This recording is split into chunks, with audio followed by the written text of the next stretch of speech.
BJP జాతీయ అధ్యక్షుడు JP Nadda Telangana టూర్లో కీలక పరిణామం. శంషాబాద్లోని నోవాటెల్లో హీరో నితిన్ తో భేటీ అయిన దృశ్యాలు ప్రస్తుతం మనం చూస్తున్నాం. జేపీ నడ్డా నితిన్ల సమావేశం జరుగుతోంది. వరంగల్ సభకు ముఖ్య అతిథిగా హాజరైన నడ్డా అక్కడి నుంచి నేరుగా శంషాబాద్కు వచ్చారు. కాసేపటికే హీరో నితిన్ కూడా అక్కడికి చేరుకున్నారు. వీళ్ళిద్దరి సమావేశం మీద సర్వత్రా ఆసక్తి నెలకొంది. అటు నడ్డాతో పాటుగా తరుణ్ చుగ్, లక్ష్మణ్, రామచంద్రరావు కూడా ఉన్నారు. నితిన్ తో భేటీ అనంతరం బీజేపీ ముఖ్య నాయకులతో నడ్డా సమావేశమవుతారు. తెలంగాణలో అధికారమే లక్ష్యంగా వ్యూహాలు రచిస్తున్న బీజేపీ పార్టీ ఊహించని ఎత్తులతో ప్రత్యర్థుల్ని ఉక్కిరిబిక్కిరి చేస్తోంది.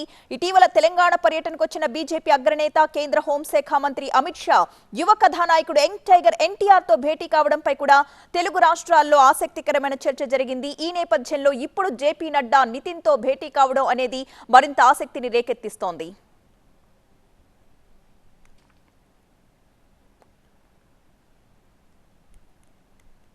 నితిన్ నడ్డాను కలుస్తానలేదు, నడ్డానే నితిన్ ని పిలిపించుకుంటున్నారు. మొన్నటికి మొన్న తారక్ కూడా అమిత్ షా అపాయింట్మెంట్ అడగలేదు, కానీ అమిత్ షానే తారక్ ని పిలిపించుకున్నారు. మొన్న తారక్, ఇవాళ నితిన్. బీజేపీ వ్యూహం ఏంటి? ఇదే ఇప్పుడు $1 మిలియన్ ప్రశ్న. ఇంతమంది అగ్ర హీరోలుండగా నితిన్ తోనే నడ్డా భేటీకి కారణాలేంటి? ఇక్కడే ఒక విశ్లేషణ వినిపిస్తోంది. నితిన్ తెలంగాణకు చెందిన నటుడు. కేర్ ఆఫ్ నిజామాబాద్ అయిన నితిన్ కు తెలంగాణ హీరోగా బ్రాండ్ ఉంది. రెండో కోణం, ఆయనది తెలంగాణలో బలమైన సామాజిక వర్గం. పవన్ కళ్యాణ్ కుండే హార్డ్ కోర్ ఫ్యాన్స్ అందరూ కూడా దాదాపు తెలంగాణలో నితిన్ కి కూడా ఫ్యాన్సే. ఎందుకంటే నితిన్ పవన్ కళ్యాణ్ కి డై హార్డ్ ఫ్యాన్ కాబట్టి. ఇవన్నీ కాస్తో కూస్తో ప్రభావం చూపించకపోతాయా అన్నది బీజేపీ భావన. ఇంకా లోతుగా చెప్పాలంటే ఇది కర్ణాటక హిట్ ఫార్ములా. గత ఎలక్షన్స్ లో ఇదే జాతీయ నాయకత్వం అక్కడ కూడా యంగ్ హీరోస్ ని పొలిటికల్ తెరపైకి తీసుకొచ్చి షో చూపించింది. అక్కడ కిచ్చా సుదీప్, కేజీఎఫ్ ఫేమ్ యష్ లను అనుకూలంగా మార్చుకుంది. వీళ్ళెవరూ అధికారికంగా బీజేపీలో చేరరు, బీజేపీ కండువాలు కప్పుకోరు. కానీ కీలకమైన సమయంలో, కీలకమైన సెగ్మెంట్లలో, కీలకమైన వ్యక్తులున్న చోట బీజేపీకి అనుకూలంగా మాత్రం వ్యవహరిస్తారు. కర్ణాటకలో సుదీప్, యష్లతో కూడా ప్రచారం చేయించుకుని బీజేపీ బలపడింది, లాభపడింది. మొన్న అమిత్ షాతో తారక్, ఇప్పుడు నడ్డాతో నితిన్ వెనుక భేటీ వెనుక కూడా ఇలాంటి ఫార్ములాని అప్లై చేసే వ్యూహం ఉంది అన్నది అనలిస్టుల విశ్లేషణ. మా ప్రతినిధి అగస్త్య లైవ్ లో సిద్ధంగా ఉన్నారు. అగస్త్య, అసలు ఏంటి బీజేపీ స్ట్రాటజీ? దీన్ని కర్ణాటక ఫార్ములా అని అనుకోవచ్చా? ఖచ్చితంగా కర్ణాటక ఫార్ములానే ఇక్కడ అమలు చేస్తున్నారు. కర్ణాటక కాకుండా ఉత్తర భారతదేశంలో Hindi cinema belt, Bhojpuri cinema belt, ఉత్తరప్రదేశ్లో ముఖ్యంగా భోజ్పురి ప్రాంతంలో కూడా ఈ ఫార్ములాని బీజేపీ అనుసరించింది. అందులో భాగంగానే తెలుగు రాష్ట్రాలు కూడా ఈ ఫార్ములాను అనుసరించే ప్రయత్నం చేస్తోంది. ఇటీవల హైదరాబాద్ వచ్చిన అమిత్ షా జూనియర్ ఎన్టీఆర్ని కలిశారు. అప్పటి నుంచి ఇప్పటికి కూడా ఇంకా అమిత్ షా జూనియర్ ఎన్టీఆర్ భేటీ మీద అనేక రకాల చర్చలు ముఖ్యంగా ఆంధ్రప్రదేశ్లో జరుగుతున్నాయి. అక్కడి మంత్రులు కూడా పదే పదే జూనియర్ ఎన్టీఆర్ అండ్ అమిత్ షా భేటీకి సంబంధించి పలు కామెంట్లు చేస్తూనే ఉన్నారు. సో ఒక kind of political doubts, political చర్చను అయితే అక్కడ క్రియేట్ చేశారు. ఆ రకమైన డిస్కషన్ క్రియేట్ చేశారు. వచ్చిన గెస్ట్ తోటి నేరుగా వీళ్ళు పొలిటికల్ అఫైర్స్ మాట్లాడకపోయినప్పటికీ కూడా, సినిమాల గురించి మాట్లాడినా, క్యాజువల్గా మాట్లాడినప్పటికీ కూడా ఆ భేటీ అనేది డైరెక్ట్గా పొలిటికల్గా రిఫ్లెక్ట్ అయ్యే విధంగా చూసుకునే ప్లాన్లో బీజేపీ ఉన్నట్టు కనిపిస్తోంది. ముఖ్యంగా ఈరోజు జేపీ నడ్డా నితిన్ని కలవడం వెనుక కూడా ఖచ్చితంగా తెలంగాణలో తీవ్రమైన ఫోకస్ పెట్టిన బీజేపీ ప్రతి అవకాశాన్ని కూడా ఉపయోగించుకోవాలనుకుంటుంది. అందులో భాగంగానే నితిన్ తెలంగాణ హీరోగా ఒక బ్రాండ్ ఉంది. ఆయన నిజామాబాద్ చెందిన వ్యక్తి, ఒక బలమైన సామాజిక వర్గానికి చెందిన హీరో. ఈ నేపథ్యంలో నితిన్ని కూడా అదే కోణంలో, నితిన్ తోటి నేరుగా పాలిటిక్స్ మాట్లాడకపోయినా, మీరు బీజేపీలోకి రావాలనో లేకపోతే బీజేపీ ఐడియాలజీ గురించి కొంత షేర్ చేసి ఉండొచ్చు, కానీ మీరు బీజేపీలోకి రావాలని ఇన్వైట్ చేయకపోయినప్పటికీ కూడా నితిన్ని బేస్ చేసుకొని కొంత పొలిటికల్ బెనిఫిట్ పొందాలనే మాత్రం ఖచ్చితంగా బీజేపీ ప్రయత్నం ఉంటుంది. ఆ ప్రోగ్రామ్ ఇలాంటి ప్రముఖులను కలవడం ద్వారా ఒక మెసేజ్ ఇవ్వడం. రెండోది, కర్ణాటకలో 2018లో నేను స్వయంగా కర్ణాటక క్యాంపెయిన్ కూడా చూశాను. అక్కడ బీజేపీ ఈ స్ట్రాటజీని అమలుపరిచింది. సినిమా హీరోలైన కేజీఎఫ్ యష్ కావచ్చు, లేకపోతే ఈగాలో విలన్గా చేసిన కిచ్చా సుదీప్ కావచ్చు, వీళ్ళే కాకుండా ఇంకొంతమంది యంగ్స్టర్ హీరోస్ని కూడా రంగంలో దించింది. వాళ్ళు నేరుగా వస్తారు, ఒక క్యాండిడేట్కి మాకు మంచి పరిచయం ఉందని చెప్పి ఆ క్యాండిడేట్కు ప్రచారం చేస్తారు. అంటే పార్టీ కండువా కప్పుకోరు, పార్టీలో జాయిన్ కారు. కానీ ఇతన్ని గెలిపించండి, ఈ అభ్యర్థిని గెలిపించండి అంటూ ఎక్కడెక్కడైతే వాళ్ళ బలం ఉంటుందో అక్కడ పంపిస్తూ ఉంటారు. వాళ్ళ సామాజిక వర్గం కావచ్చు, లేకపోతే అతనికి ఫ్యాన్స్ ఎక్కువగా ఉన్న చోటు కావచ్చు, ఈ ఏరియాస్ని బీజేపీ ఎలక్షన్ సెల్ టార్గెట్ చేసి అక్కడికి వాళ్ళని పంపించి దాని ద్వారా ఎలక్షన్స్ లబ్ధి పొందే ఒక ప్లాన్ మాత్రం బీజేపీ గతంలో కర్ణాటకలో చేసింది. ఇటీవల ఉత్తరప్రదేశ్లో భోజ్పురి యాక్టర్స్తో కొంతమందితో కూడా ఇదే ప్రయత్నం చేసింది. ఖచ్చితంగా తెలుగు రాష్ట్రాల్లో కూడా, ముఖ్యంగా తెలంగాణలో బీజేపీ ఆ ఫార్ములాను అనుసరించాలనుకుంటుంది. జూనియర్ ఎన్టీఆర్ను పిలవడం ద్వారా తెలంగాణలో కూడా ఒక సామాజిక వర్గం, జూనియర్ ఎన్టీఆర్కి చెందిన సామాజిక వర్గాన్ని ఆకర్షించడం. ఇటీవల జిహెచ్ఎంసీ ఎలక్షన్లో ముఖ్యంగా సెటిలర్లు ఎవరు పెద్ద ఎత్తున బీజేపీకి ఓటు వేయలేదు కాబట్టి అక్కడ కొంత డిఫెక్ట్ని గమనించింది. అందుకే బీజేపీ నాయకుడు లక్ష్మణ్ పదే ఇటీవల ఎన్టీఆర్ను పొగుడుతున్నారు. ఆయన గతంలో కూడా పొగిడారు. బట్ ఇప్పుడు పదే పబ్లిక్గా సీనియర్ ఎన్టీఆర్ని పొగుడుతున్నారు. మరోపక్క జూనియర్ ఎన్టీఆర్తో భేటీ అయ్యారు, ఈరోజు నితిన్తో భేటీ అయ్యారు. మొత్తానికి బీజేపీ తమ ఎలక్షన్ స్ట్రాటజీలో భాగంగా తెలంగాణలో పాగా వేయాలనుకుంటున్న నేపథ్యంలో ప్రతి ఒక్క అవకాశాన్ని వాడుకోవాలనుకుంటున్నాను. అయితే అగస్త్య, మీరు అన్నట్లుగా ఇక్కడ పవన్ కళ్యాణ్ ఫ్యాక్టర్ చూస్తే ఏమైనా నితిన్ పవన్ కళ్యాణ్కి చాలా పెద్ద ఫ్యాన్. అలాగే నితిన్ సినిమాలన్నీ కూడా పవన్ కళ్యాణ్ ఫ్యాన్స్ అందరూ నితిన్ సినిమాలు కూడా చూస్తూ ఉంటారు. ఈ సమీకరణని దృష్టిలో పెట్టుకుని ఈ రోజు నితిన్ని కలిశారు అనుకున్న సాక్షాత్ అక్కడ పవన్ కళ్యాణే బీజేపీ పొత్తులో ఉన్నారు కదా, ఇక నితిన్ని కలుపుకుని దాని వెనుక ఉన్న ప్రయోజనం ఏంటి, దాని వెనుకున్న సమీకరణం ఏంటి అసలు?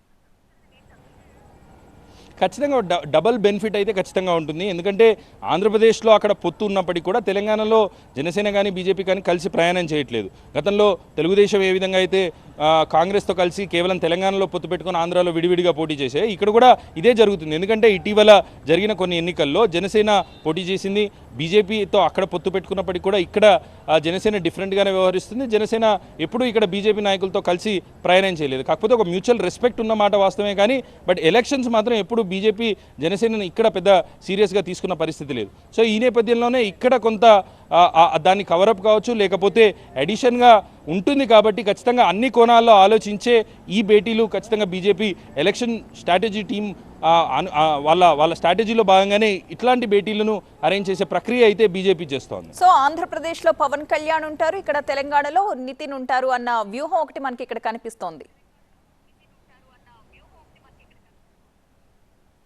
రైట్ అగస్త్య, ఈ భేటీల వెనుక ఉన్న అసలు ఆంతర్యం ఏంటి? జూనియర్ ఎన్టీఆర్ ని కలవడం, అలాగే సినిమాల విషయం అనుకుంటే ఇప్పుడు నితిన్ ని కలవడం వెనుక ముఖ్య ఉద్దేశం ఏంటి అనేది రాజకీయ వర్గాల్లో హాట్ టాపిక్ గా మారింది. సినిమా, రాజకీయాలు పాలు నీళ్ల లాంటివి.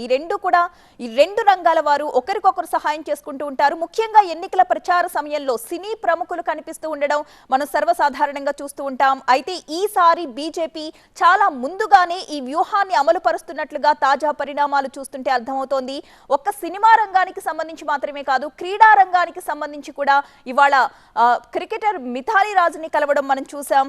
ఈ నటులు అలాగే క్రీడా రంగానికి సంబంధించిన సెలబ్రిటీస్ బీజేపీకి ఎలా ఉపయోగపడతారు అనే విషయం అటుంచితే మొత్తానికి చర్యలతో ప్రజల దృష్టిని తమ వైపుకు తిప్పుకోవడంలో మాత్రం బీజేపీ పార్టీ పెద్దలు సఫలీకృతమయ్యారని అనుకోవాలి.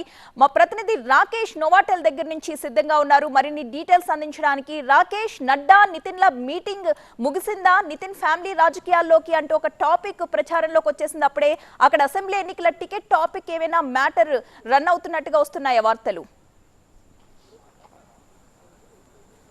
ప్రస్తుతానికి ఇద్దరు భేటీ కొనసాగుతుంది. ఇద్దరు భేటీలో ఒక వీడియో అయితే బయటకు వచ్చింది. ఆ వీడియోలో సినిమాల గురించే ఇద్దరు మాట్లాడుకున్నట్లుగా అక్కడ ఉంది. జేపీ నడ్డా నితిన్ అడుగుతూ కేవలం హైదరాబాద్లో తెలుగు సినిమా ఇండస్ట్రీనైనా తమిళ సినిమా ఇండస్ట్రీకి కూడా ఇది ఒక హెడ్ క్వార్టర్గా ఉందా అని అడిగారు. లేదండి, చెన్నైలోనే తమిళ ఇండస్ట్రీ ఉందని చెప్పారు. మలయాళం ఇండస్ట్రీకి హెడ్ క్వార్టర్స్ ఏంటి, ఇక్కడ మలయాళం సినిమాలు బాగా రిలీజ్ అవుతాయి అంటూ అడిగారు. కేవలం అంటే అక్కడ చూసిందంతా కూడా ఒక సినిమాకు సంబంధించినటువంటి అవగాహన కోసమో తెలుగు సినిమా పరిశ్రమ గురించి వాకప్ చేసేందుకో ఆయన ఇక్కడ భేటీ అవుతున్నట్లుగా ఒక ఆడియో అయితే అందులో వినిపిస్తుంది స్పష్టంగా.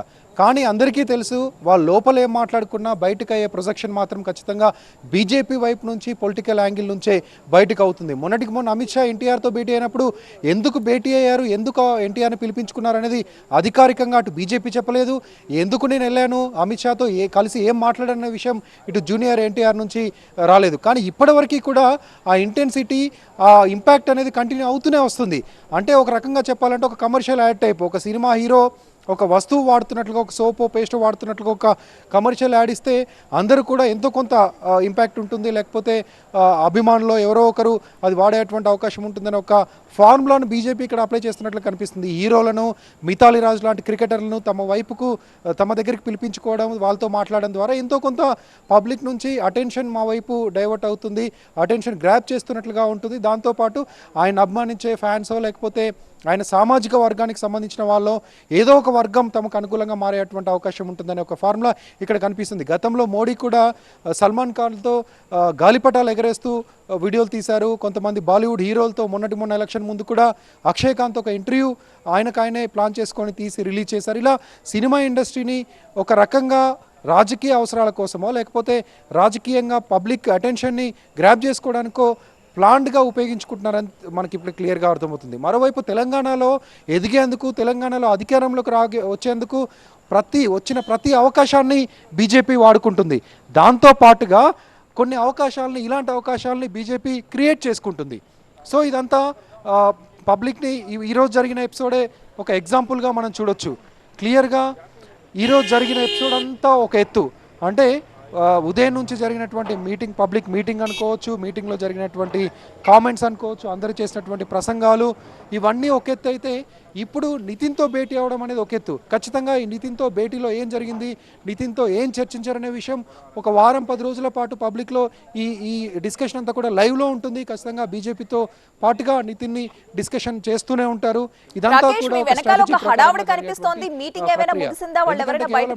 లోపల నిజంగానే సినిమాల గురించే మాట్లాడుతుండొచ్చు, ఊరికే మీ సినిమాలు చూసానో లేకపోతే తెలుగు ఇండస్ట్రీ ఎలా ఉందని తెలుసుకుందామనో పిలిచానని మాట్లాడొచ్చు. కానీ బయటకు జరిగే ప్రొజెక్షన్ మాత్రం ఖచ్చితంగా బీజేపీ జాతీయ అధ్యక్షుడు నడ్డాతో నితిన్ భేటీ అయ్యారు. రాజకీయంగా ఇదొక కలరింగ్ ఉండబోతుంది.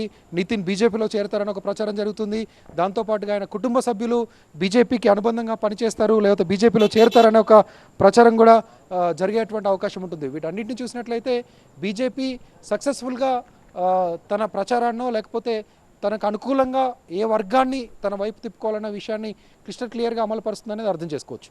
రాకేష్, ఎంతసేపటిగా ఈ మీటింగ్ కొనసాగుతూ ఉంది, ఇంకా ఎలాంటి అంశాలు చర్చకు వస్తున్నాయని అనుకోవచ్చు?